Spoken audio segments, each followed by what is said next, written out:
Hayo minasan, ¿genki desu ka? Bueno chicos, pues vamos allá por el segundo episodio del 11 de la semana de esta J1 League 2024. La verdad, señores, es que había echado mucho de menos esta bonita sección. Y oye, ya a partir de la semana pasada ya tuvimos ese primer episodio de Saka no Kayobi, tuvimos también ese primer episodio del 11 de la semana. Y esta semana pues seguimos con la rutina. Lo bueno es que esto no para, te mantiene ahí activo cada semana, no puedes parar. Durante todo el año pasado, 2023, estuvimos ahí semana tras semana cubriendo también en verano un poco de J1 League a la vez de que se jugaba ese mundial femenino de las Nadeshiko, abarcando todo, a excepción de esas últimas 2-3 jornadas finales, que ya sabéis que por mi viaje a tierras japonesas, del que aún os debo algunos vídeos enseñando un poquito todo lo que pude adquirir relativo al fútbol japonés por allí. Eso, a excepción un poco de esas 2-3 semanas, estuvimos ahí a tope. Y este año, en principio, el planteamiento no deja de ser el mismo. Así que, sin más dilación, vamos a arrancar ya con este segundo episodio del 11 de la semana, que curiosamente va a contar con, varios jugadores, digamos, repetidos de la jornada número 1. No tenemos ningún jugador de Europa. La verdad es que ahora mismo no estamos, digamos, viviendo un gran momento de los japoneses en Europa, hablando específicamente de este pasado mes de febrero, de este mes de marzo, ya que, oye, jugadores que habían venido en muy buena forma, como el caso de Kaoru Mitoma, Takehiro Tomiyasu, etcétera, vienen de lesión y demás, y no están ahora mismo. Bueno, Kaoru Mitoma ya lo comentamos en el pasado Saka no Kayobi. En principio va a estar lesionado hasta final de temporada. Takehiro Tomiyasu, quizá, ahora todo lo pasado es muy fácil decirlo, ¿no? Pero quizá no debería haberse esforzado para esa Copa de Asia. Venía de lesión y parece que esos minutos en la Copa de Asia, que tampoco fueron especialmente buenos por su parte, le han pasado factura y no está pudiendo jugar minutos con el Arsenal de momento. En general es eso, jugadores que venían en muy buen estado de forma parece que están cayendo un poquito. Quizá ahora mismo Takumi Minamino con el Mónaco y Wataru Endo con el Liverpool son un poco las cabezas que siguen en pie, ¿no? Dentro del fútbol japonés en Europa. Luego en divisiones inferiores o en ligas inferiores, por ejemplo en la Liga Belga, Kawabe ha hecho una muy buena jornada con los suyos, etcétera. Pero bueno, el caso, sin más dilación, es que vamos a tener otra jornada del 11 de la semana únicamente con jugadores de la J1 League y con algunos repetidos respecto al 11 pasado, porque al final creo que no hay que hacer distinciones. Al final, oye, si un alumno te hace 2 exámenes muy buenos de forma seguida, pues son 2 9 o son 2 10. Una cosa no tiene por qué quitar la otra, ¿no?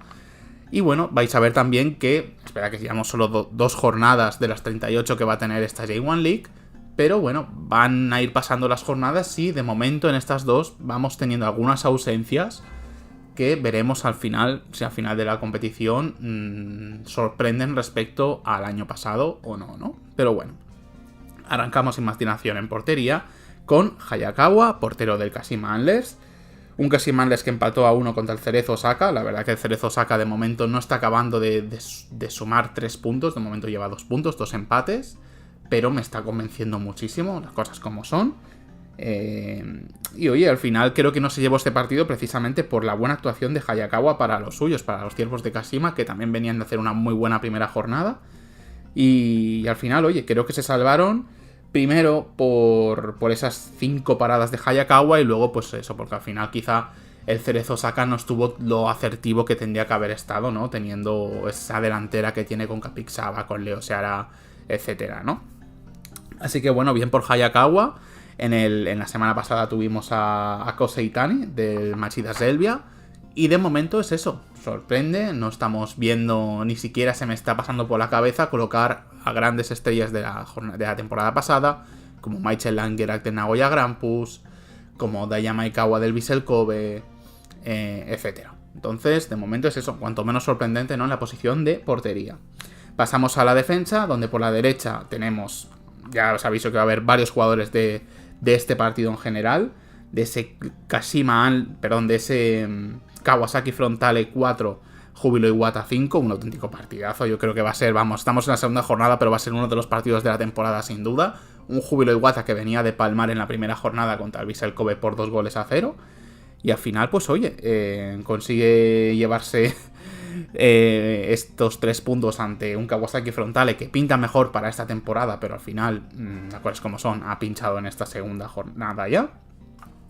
Y esos pinchazos al final vienen gracias a actuaciones como la de Uemura en el lateral derecho, con un golito. Ya vais a ver que, vamos, los otros 4 goles ya vamos a ver luego que va a ser el hombre de la jornada y quién fue el encargado de anotar esos 4 goles. Pero bueno, de esos 5, uno de ellos fue de un lateral derecho, como es el caso de Uemura, ¿no? Entonces, pues oye, ya sabéis que me encantan los defensas que ayudan a nivel ofensivo. Y lo cierto es que en el caso del Júbilo Iwata, ya vais a ver que el lateral izquierdo también pertenece a este equipo. Tuvo 2 laterales con muchísima profundidad, aportando goles, asistencias o en general juego ofensivo. Y es verdad que obviamente eso también repercute a nivel defensivo, porque al final estos 2 laterales de corte tan ofensivo repercuten, ¿no?, en que luego encajen 4 goles, porque al final es verdad que ganan 5-4, pero oye, has encajado 4 goles, ¿no? Entonces, oye, Kawashima, defensa de Júbilo Iwata, ¿qué está pasando, no? Así que, oye, bien por un lado, ¿no?, por ese gol, pero también, oye, podíamos no haber colocado a Uemura porque, oye, por mucho que marques un gol y que ayudes a los tuyos, también tu trabajo es defender y parece que si encajas 4 goles es que no lo has hecho tampoco tan excelentemente bien, ¿no? Así que, bueno, más allá de eso, también por ser un equipo recién ascendido, se está readaptando a esa J1 League en la que había estado tantos años. Vamos a dejarle unas jornaditas de margen, pero bueno, de momento, por esos 3 puntitos, creo que Uemura se merecía estar en esa posición de lateral derecho. Como central por la derecha vamos a colocar al único jugador que he querido colocar del Sagan Tosu, que se llevó una aplastante victoria contra el Hokkaido Consadole Sapporo por 4-0. Un Sapporo que lleva ya desde la segunda mitad de la temporada pasada que no pinta nada bien. Hizo una muy buena primera mitad de temporada, espectacular, marcando muchos goles, con un Sugeno espectacular en portería. Pero sí que ya lleva prácticamente eso, desde el verano pasado, que es un equipo que no convence para absolutamente nada. Una de las pocas buenas noticias que tenía era ese Shunta Tanaka en defensa, que ahora mismo ya ha sido traspasado al Cerezo Osaka, como bien sabéis. Pocas buenas noticias para los de Sapporo. Y al final, pues eso, Harada, que anota uno de los 4 goles del Sagan Tosu. Al final es un partido también con algún gol en propia y demás. Pero bueno, creo que es eso, que quizá como no hubo ningún jugador que anotase 2 goles y demás, y quizá para la delantera se quedaban cortos, he querido coger a uno de... Bueno, realmente no jugó como central Harada, sino que jugó también en esa posición de lateral derecho. Entonces era bueno, o Harada o Uemura, tenía que reconvertirlo a central para colocarlo. Y bueno, le ha tocado Harada, pero repito, bien por ese golito aportando en esa goleada del Sagan Tosu al Hokkaido Consadole Sapporo. Y por el central izquierdo le va a estar acompañando un jugador que repite respecto a la primera jornada, Naomichi Ueda, uno de mis centrales predilectos de esta competición, de la J1 League. Que bueno, la jornada pasada lo colocamos, ¿no?, en el 11 por esa asistencia contra el Nagoya Grampus en esa victoria por 3-0 de los suyos. Y en esta ocasión, oye, un gol. Por lo tanto, un central que en 2 jornadas, un gol y una asistencia en sus registros, pues oye, muy buena aportación del bueno de Naomichi Ueda, que bueno, como bien he comentado en el caso de la portería, con Hayakawa, que también es de Kashima Antlers, empataron a 1, y al final es eso, un empate a 1 y que el gol sea de Naomichi Ueda, pues dice mucho de él. Al final es un equipo que ha anotado 4 goles y Naomichi Ueda ha tenido participación en 2 de los 4 goles, por lo tanto, de momento, un 50% de participación de gol para el Kashima Antlers, para este Naomichi Ueda, que la temporada pasada ya fue uno de nuestros defensas de la temporada.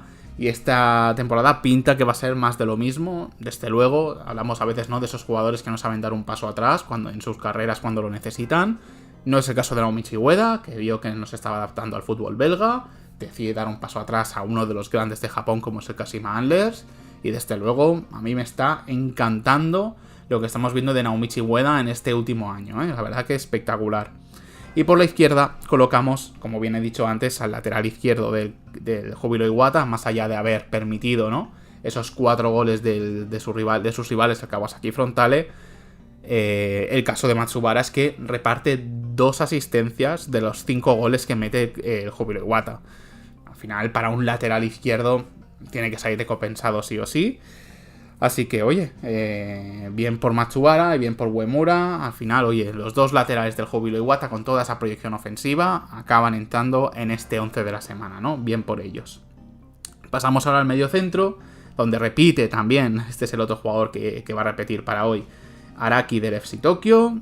La jornada pasada ya lo colocamos por esa participación por esos 2 goles del FC Tokio contra el Cerezo Osaka, en ese 2-2. Y en este caso, oye, en ese 1-1 del FC Tokio contra Sanfrecce Hiroshima, es también Araki el que mete los goles. Estábamos hablando de Naomichi Ueda con ese 50% de participación de gol. El caso de Araki, siendo medio centro, tiene un 100% de participación en los goles del FC Tokio. Llevan 3 goles en estas 2 jornadas, los 3 goles anotados por el bueno de Araki. Por lo tanto, muy buena noticia para el FC Tokio. También un poquito mala en el sentido de qué está pasando con Diego Oliveira, por ejemplo, ¿no? Ese delantero brasileño tan potente que nos tiene acostumbrados a tanto gol y a tanta potencia. De momento no está apareciendo en estas 2 jornadas. Pasamos ahora al otro medio centro, en esta ocasión vamos a tener solo 2. Y es que he querido colocar a Satoshi Tanaka del Shonan Bellmare, que se llevaron esa victoria por 1-2 contra el Kyoto Sanga, y anotó uno de los goles. Bien por Satoshi Tanaka, un jugador que la verdad creo que no tuvo ninguna entrada en el 11 de la semana de 2023, en ninguno de los capítulos. No sé si en esta temporada volverá a tener alguna participación. Lo cierto es que Shonan Bellmare no suele ser un equipo que suele dejarnos muchos jugadores para esta sección, pero bueno, de momento, oye, merecedor ese Satoshi Tanaka por ese golito ante un Kyoto Sanga que veremos cómo acaba pintando la temporada, pero desde luego son 2 equipos que no, al menos yo personalmente no espero demasiado de ellos para esta temporada, como mucho una media tabla baja, ¿vale? Una posición entre 11º, 15º, aspirando mucho, ¿no? Veremos qué pasa con las jornadas, a lo mejor me cae en la boca, quién sabe. Y siguiendo un poco con el 11, es que no lo quiero considerar ni medio centro ofensivo, porque al final realmente estamos colocando más bien un 4-2-4, o si queréis un 4-2-1-3, si queréis. Porque sí, más o menos el jugador que vamos a colocar ahora mismo, que va a ser Erison del Kawasaki Frontale, realmente puede colocarse ahí como delantero, como tal. Vamos a colocarlo como un mediapunta, ¿no? Como un segundo delantero y demás. Y es que es eso, Erison del Kawasaki Frontale, a pesar de llevarse esa dura derrota contra el Júbilo Iwata, anota 2 de los 4 goles de los suyos. Al final, oye, es verdad que queda totalmente eclipsado por el que vamos a colocar como hombre de la jornada, pero al final, oye, si fuese un partido que hubiese acabado 4-4 o 4-3, al final llevándose los Delfines de Kawasaki, pues estaríamos hablando del partidazo de Erison, ¿no? Lo que pasa es que es eso, al final, cuando un equipo pierde y cuando un jugador rival mete incluso más goles que tú, pues todo queda un poquito eclipsado, ¿no? Pero oye, bien Erison, en esa figura ofensiva, y bueno, estamos viendo nuevo talento brasileño en las delanteras de la J1 League, que eso siempre es interesante. Al final tomando un poco ese relevo de grandes delanteros que ha tenido el Kawasaki Frontale a lo largo de los últimos años, ¿no?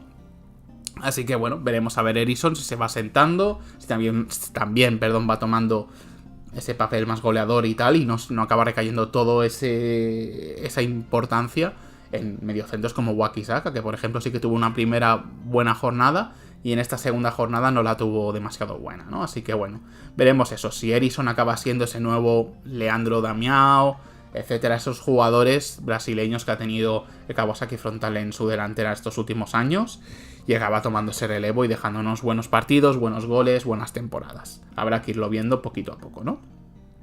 Y bueno, pasando ya a lo que sí que es el tridente como tal, vamos a empezar, si queréis, por la derecha, donde he querido colocar a Konno, del Avispa Fukuoka. Ya comenté en el Sakano Kaiobi que había sido una jornada marcada por la caída de los 3 grandes. Por la caída del Vissel Kobe, que perdió contra el Kashiwa Reysol, la caída del Kawasaki Frontale, que cayó contra el Júbilo Iwata, y, como no, la caída del Yokohama Marinos, que cayó 0-1 contra la Avispa Fukuoka, con este golito de Konno pegado a la banda derecha, que oye, deja bastante tocados a un Yokohama Marinos que ha tenido un poco la suerte de que los otros 2 favoritos también han pinchado, pero de momento lo estaba viendo el otro día cuando la propia cuenta de J1 League subió un poco la clasificación y tal, que es curioso que de 20 equipos, ya solo en la segunda jornada no haya ningún equipo con pleno. Los que más han puntuado han sido 4 puntos. Ningún equipo ha sumado 6 puntos, digamos. ni Vissel Kobe, ni Kawasaki Frontale, ni Yokohama Marinos, ni Sanfrecce Hiroshima, ni Kashima Antlers, ni Urawa Reds, ninguno de los grandes equipos, ni de los grandes favoritos, ni un Cerezo Osaka, ninguno ha puntuado 6 puntos, ¿no?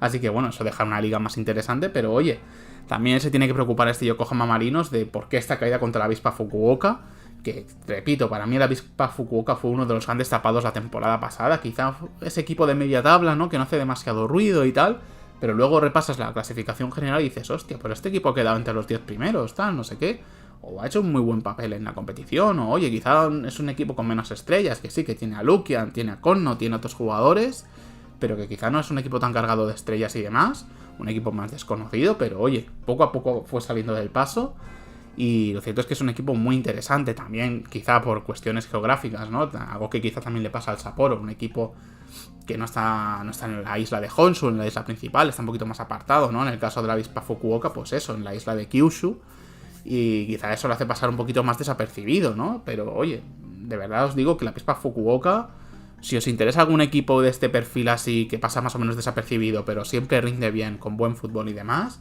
yo os recomiendo que le sigáis un poco el paso, porque desde luego es una auténtica maravilla. Eso.